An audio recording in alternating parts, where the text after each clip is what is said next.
Hello and welcome everybody to another exciting episode of Side Talks 2.0. As always, my name is Dr. Seksenyan. Today I have an exciting guest, Dr. Ankit Mehta, who's a prominent neurosurgeon who deals primarily with disorders and diseases related with the spine.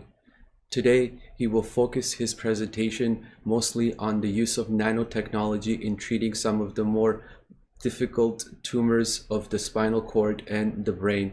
He will discuss some of the advances that have been made in his lab and in the field in general for the use of nanomedicine in treating these tumors. So stay tuned for an exciting interview.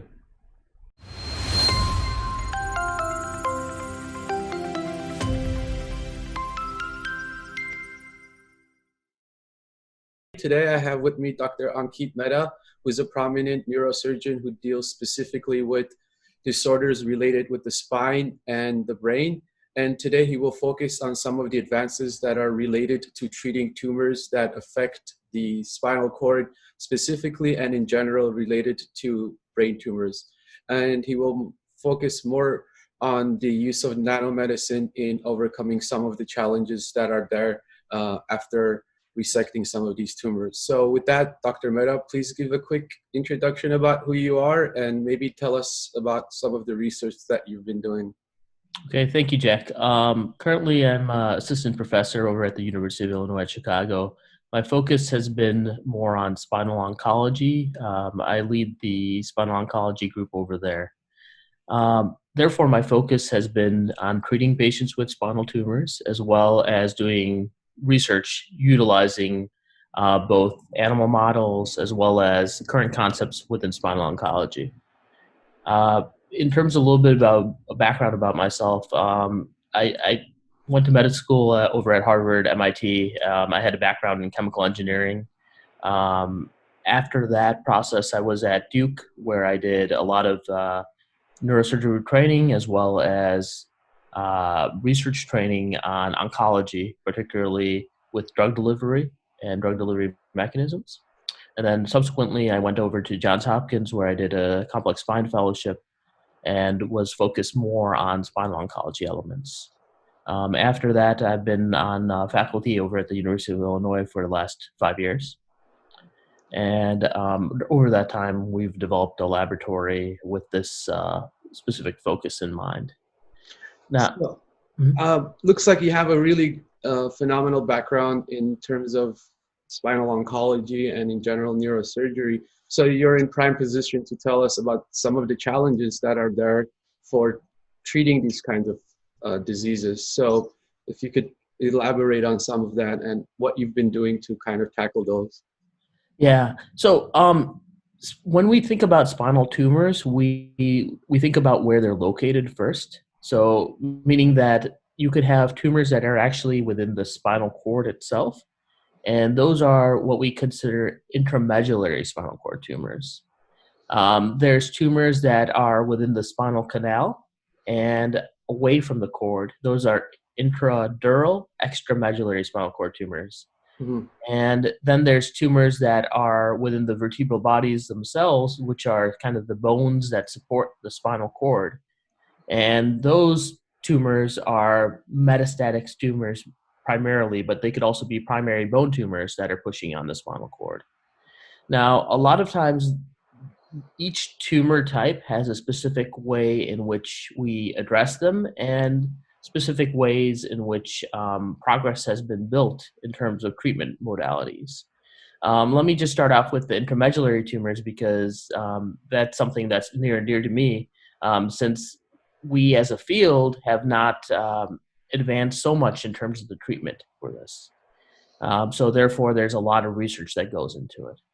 Now, in terms of intramedullary tumors, which are these tumors that are within the spinal cord themselves, primarily they happen mostly in children, and they could either be malignant, which are tumors that have a pretty poor prognosis where people don't live too long with them, or they could have more benign tumors. Now, thankfully, there are more benign tumors than malignant tumors, but the malignant ones, there isn't really a good standard of care to treat these patients. You could imagine what happens is that these tumors are aggressive. They're within the cord itself. and they don't necessarily have very smooth margins between the area of the tumor and the area of the normal tissue. And given that the fact that the spinal cord is extremely eloquent and there's motor fibers and sensory fibers and everything else running in there, you don't necessarily want to dig into normal spinal cord to remove those small tumors, because somebody could be paralyzed, they could lose a lot of that important function that they need. So therefore, surgery is just utilized mostly for a biopsy or getting a little bit of tissue, but not necessarily a curative effect. Actually, we've shown evidence that surgery, when done for this, provides no survival benefit at all. But it is important, and I do operate on these patients to determine diagnosis to see if they have this type of tumor versus not, because only tissue diagnosis actually tells us what it is. Okay. Now, so the question is then, what do you do for these patients? So right now, chemotherapy is an option, but chemotherapy, the issue with it is that the chemotherapy usually goes through the blood, and it doesn't necessarily get into the area where the tumor is. There's something called the blood-brain barrier that basically disrupts medicines from going from the bloodstream to the brain tissue and the cerebrospinal fluid that circulates around the brain. And just a quick question. And even in the setting of a cancer that's growing in there, this barrier continues to be maintained. There's no level of leakiness, from there is a little bit of leakiness, but not a significant amount of leakiness that allows this thing to be broken up. Yeah. Okay. Yeah. I mean, and also the other challenge is that you have to give such a high dose of the systemic chemotherapy to allow it to get to the area of the spinal cord tumor. And therefore, if you give such a high dose, the toxicity of the drug is too severe for the patient. So especially in pediatric cases where they're growing still, and giving high doses of chemo could have long-term effects on their overall outcome. Yeah, long-term effects, and honestly, they might not even survive the chemotherapy that they're undergoing. I see. And then the third option, so that's not really a good option, the chemotherapy. And then the third thing we talk about is radiation therapy. And the thing is that when you're radiating the spinal cord, it's just these tumors just don't respond to the radiation.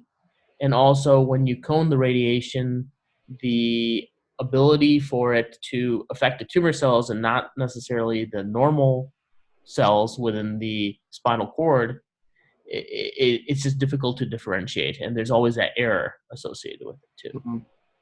And so it's just not effective for this. So basically, with these tumor types, every modality of therapy has been ineffective. And, these children, especially with these malignant types of tumors, they only have, their 5-year survival is less than, 5 to 10%. Oh. So only five out of 100 people with this disease will live more than 5 years. That's very poor prognosis indeed. Yeah. And so when we had this challenge, we were thinking, is there a way that we could get specifically to an area of the cerebral spinal, basically nervous system, and have a drug delivery to a specific area of the spinal cord? And therefore, we had a novel platform of using magnetic drug targeting, where we're using chemotherapy that's linked onto a magnetic nanoparticle that we basically inject into the intrathecal space, which is basically the spinal fluid area. It's kind of like you get a lumbar puncture, and you inject these nanoparticles there. Now, these nanoparticles, they float around in the fluid, but we also have a magnet that goes to the area where the tumor is, so just on the surface. And what happens is that these nanoparticles go up to the area of the tumor, they concentrate in that area, and then they penetrate into the spinal cord itself. And what we have shown, at least in some animal models, is that we're causing cell death in that area. Now, what we're doing currently is we know that we could cause cell death in that area, but we want to see if it's efficacious in a larger scale study. and that's what we're doing right now through the support of some foundations. And so when you say larger scale, you mean in also bigger animal models or in also larger animal sets? Larger animal sets. So the same animal model, larger animal sets. Okay. And we would like to see if it provides some efficacy, at least from survival and toxicity. Those are our major endpoints with this. Because one of the things that I could see is in that certain animal models, anatomically, they're smaller compared to the human, right? So Mm-hmm. I'm thinking if the magnetic forces will be actually able to penetrate enough to localize these particles in a human scale. Yeah, no, it's a good question. I mean, typically we have to show that there's efficacy at least in the smaller animal group before we Mhm. basically march it out to a Sure. larger group. And the thing is this, right? Since there isn't really a good standard of care for this disease, we need to really make the steps of showing it first in an animal before we bring it to a patient. Makes sense. Yeah. And so with using this platform, are you able to deliver multiple chemotherapeutics simultaneously, or can you concentrate it like specific chemotherapeutics, but at a higher level because you're able to concentrate it, or? Yeah, so you could use a cocktail of chemotherapeutics, basically, that are linked onto, you just have to create the magnetic nanoparticles specific towards that chemotherapy. But yes, you could do different chemotherapies that you could deliver directly to the area of the spinal cord or area of the CNS. In addition, you could also use, uh, you could send these chemotherapies to other locations in the body as well. So one of the other studies that we have done is looking at, that third group of patients that we were talking about, tumors that go to the bone surrounding the spinal cord. We have a other type of magnetic localizer that we use, which is called magnetic cement, that Mhm. we inject into the vertebral bodies where these tumors are. And therefore, if you send the chemotherapies through the bloodstream, they are able to concentrate to that location. And so I guess this platform has multiple uses in different kinds of tumors within the spinal column. Mhm. But do you see it as being something that could also be used in brain tumors?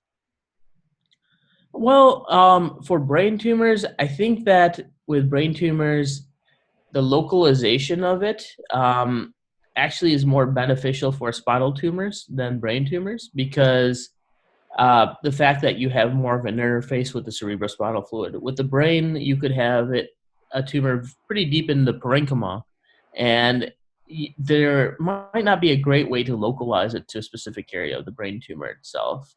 And I think that there are other good ways of localized drug delivery in the brain, at least, that we could use, such as findings such as what Bob Langer and Henry Brem worked on maybe 30 years ago in terms of those gliadel wafers, and even things like convection enhanced delivery or catheter based drug delivery.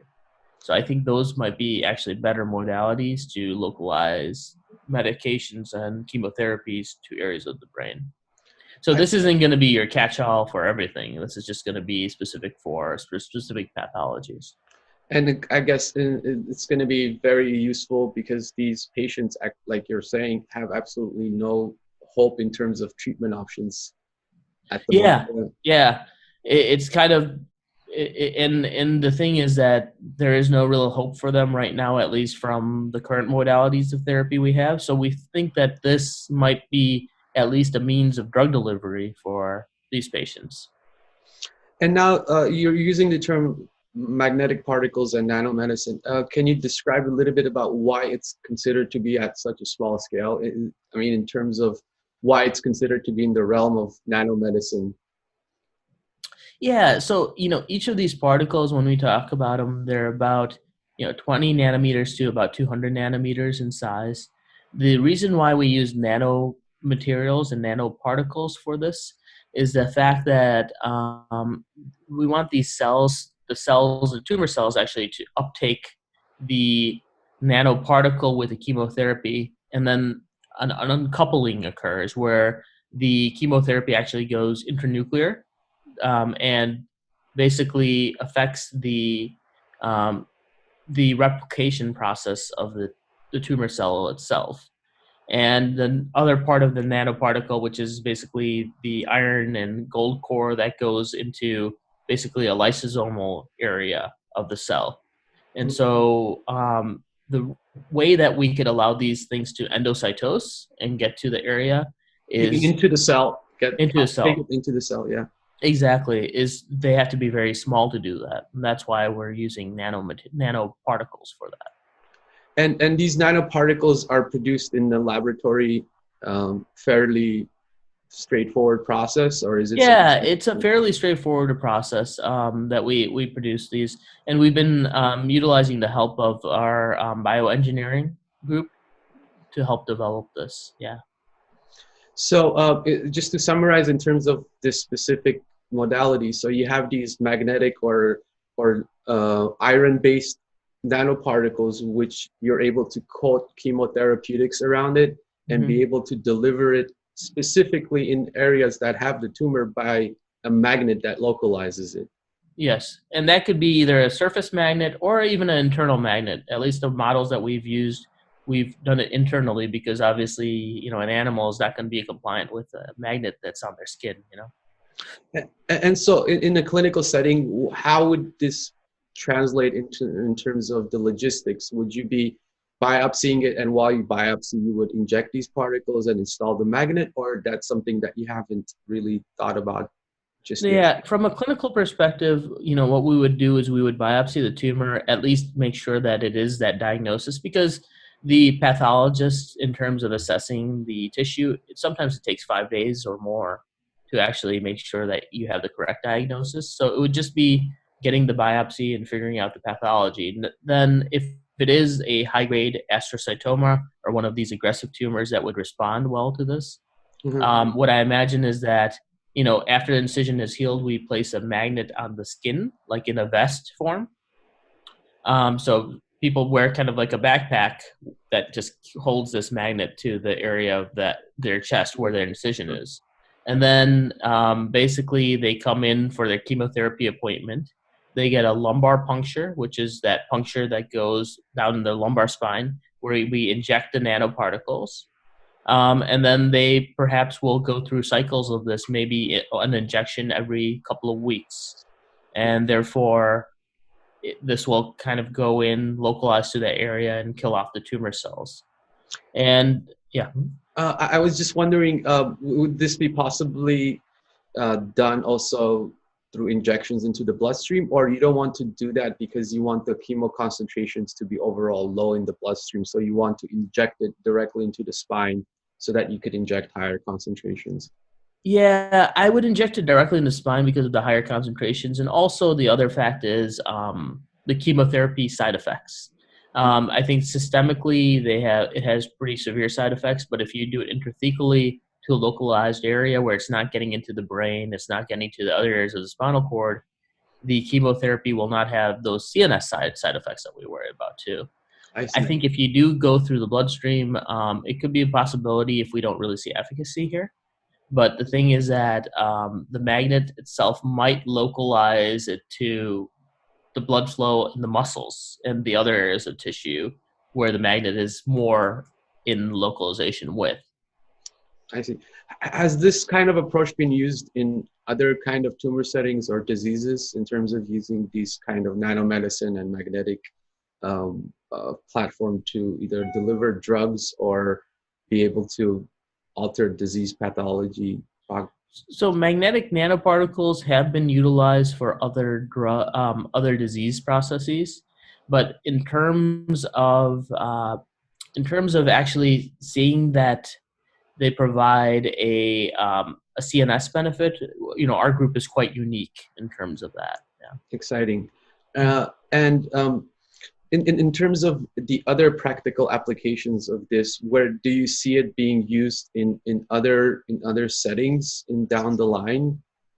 Yeah, I mean, other possibilities of things perhaps could be if there in the future, if there are specified ALS therapeutics per se, we could utilize them to get to specific areas of, of the motor neurons within the spinal cord, perhaps. So So ALS, just for the viewers, it's Lou yeah, Gehrig's disease, as it's commonly known, right? exactly. So there could be other neurological disorders that you could utilize this technology for.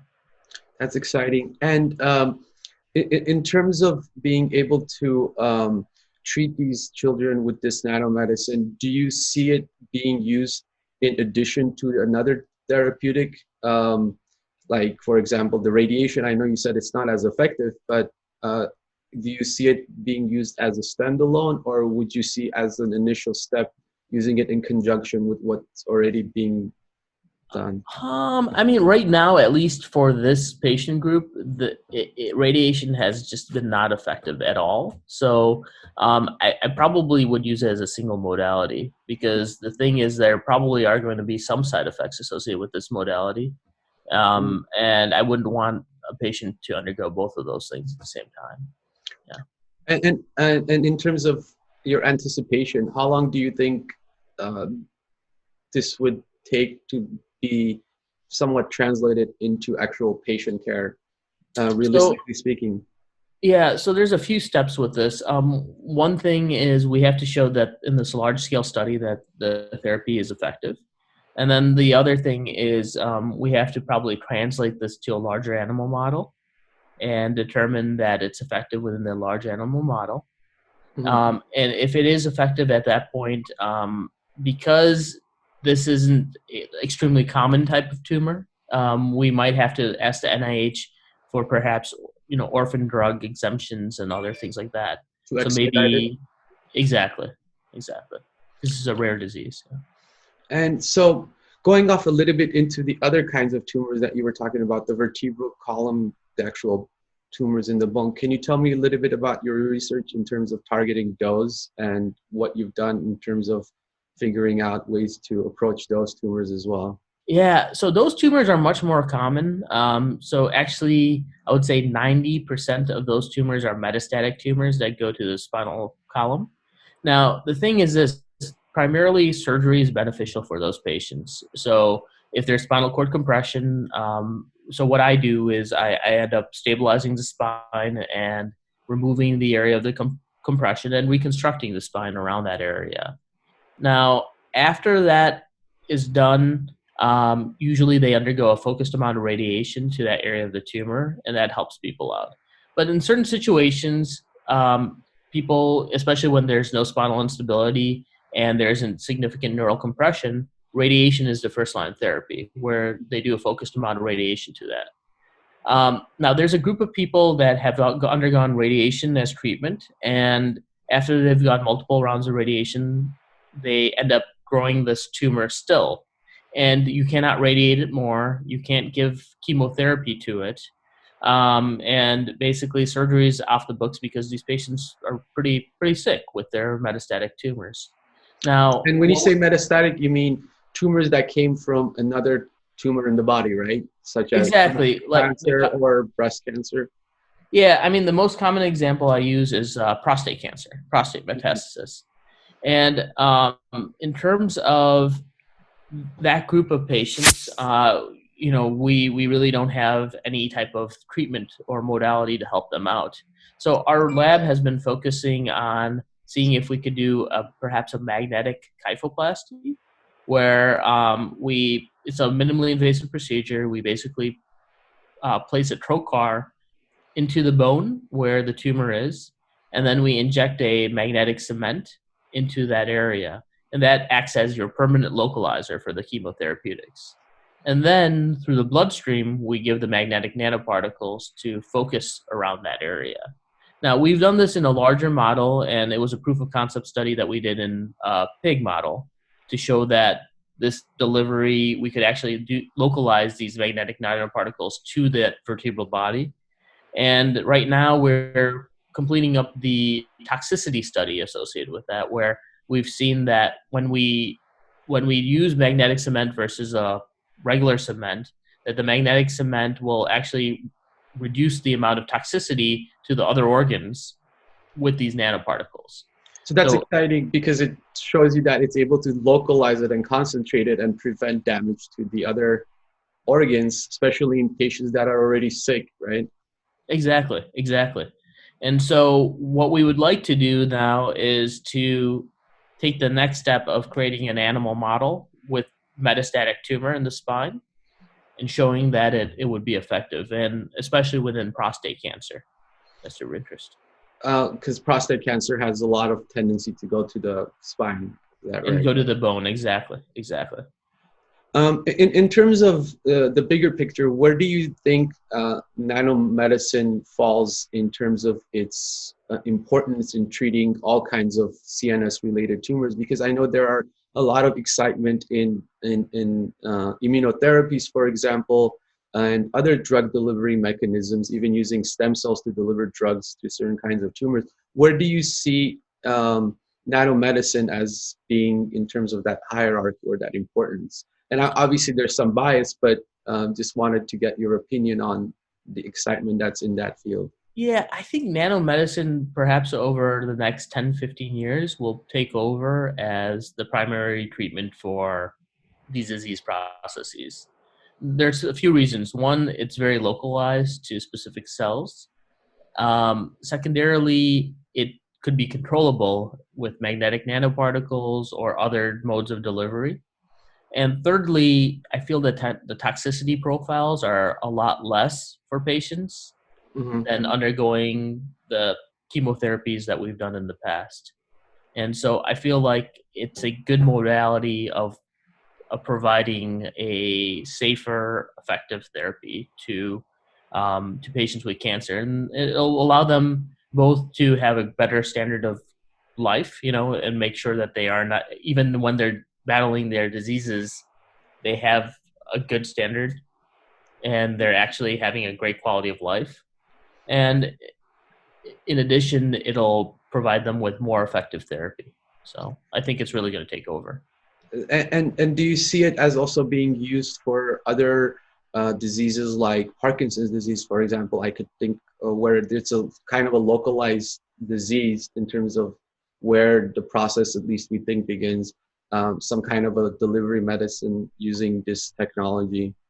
Yeah, yeah, no, I think it will be, and I think it has been, tested out at least, with the stem cell deliveries and all that for Parkinson's disease. So I think it has been at some level been tested out, but a lot of these drugs and a lot of these therapies, they depend a lot on the engineering behind it as well. And in terms of effective delivery mechanisms that provide that therapeutic, because we've seen so many drugs that have failed because the engineering just wasn't there behind it. So you think in the next 10, 15 years, the engineering will actually catch up and be able to sort of provide all of the solutions to the roadblocks that have been there so far in preventing it from being as widely used as. Yeah, and I do believe that both the pharmaceutical industry as well as the research and research mechanisms behind a lot of these studies, we've become much more savvy towards that, where we are not necessarily just working on the therapeutics, but more on the engineering behind the therapeutics as well to make it an effective platform. So exciting stuff. And unfortunately, there will always be diseases, but I guess with these kinds of progress, it makes it seem that there's hope in the future to be able to provide some kind of relief for these patients. Yeah, yeah, no, I agree. It is a continuous battle, but in terms of, I do feel that there's hope, and the major thing is that we want people to get beyond these things, because if you look back, even back at history in terms of where we were, 75 years ago, it was a death sentence if you had certain infectious diseases, and those have become extremely treatable. And the next step was with heart disease, obesity, all those things. We've done a incredible job in terms of creating therapeutics to help out with those groups of patients and helping those people live longer. And now cancer is kind of that realm in terms of what the focus is up on. Yeah. So that's exciting. And I know there's a lot of breakthroughs in terms of nanomaterials that are being produced every single day. Some exciting stuff in that field as well. do you have any sort of news about some of the forefront in that? Because I know there are some stuff that you work on that uses nanomaterials such as graphene, and whether those breakthroughs could also be useful in the future as well. Yeah, I mean, currently we're doing a patient study looking at graphene and certain malignant brain tumors, and we're determining if there is a specific signature associated with it. Therefore, it could provide real-time capabilities of telling you what's malignant and what's benign within the brain. So that's something that currently is a research study that we're doing with graphene. So. That's exciting. I don't know if you've seen a recent paper where they used the Raman spectroscopy and artificial intelligence to be able to use intraoperatively imaging and be able to tell what's tumor and what's not. Mm-hmm. Do you see this as being complementary to that and kind of? Yes, definitely. So, other groups have been working on this as well, especially with the AI and that interface. I think it's just going to be a very robust engine for helping us figure out the surgical questions that we have in the operating room as well. And it'll provide us more of more guidance in terms of the therapies that we could do. And so I did a short video on that paper, in fact, but Mm-hmm. I was wondering maybe from your perspective, why you think such a breakthrough would be very important from a surgeon's perspective in terms of removing tumors.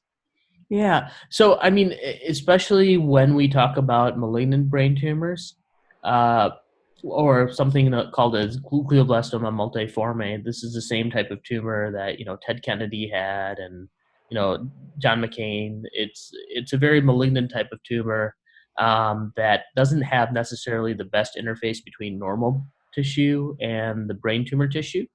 So intraoperatively, always one of the big things that we want to see is that if there's a way that we could have a tool that would guide us in the operating room where we could differentiate between normal tissue and the brain tumor tissue, especially in questionable areas.